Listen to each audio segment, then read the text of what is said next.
Tagalog, sayawitan is a combination of sayaw and awitan. And you know sayaw is dancing and awitan is singing. So it's a combination, we made it a sayawitan. So it's a new word, right? For those who do not speak in Tagalog, sayaw means dance and awitan is singing, okay? And let me greet you a happy Advent season. And for this Advent season, the Ignayan Choir will sing for you Christmas carols.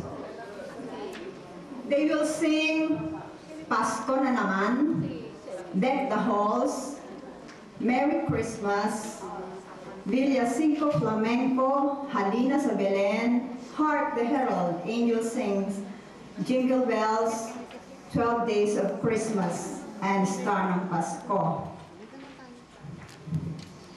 At this point, my brothers and sisters, let me give you the Ugnayan Filipino Choir of St. Francis of Assisi.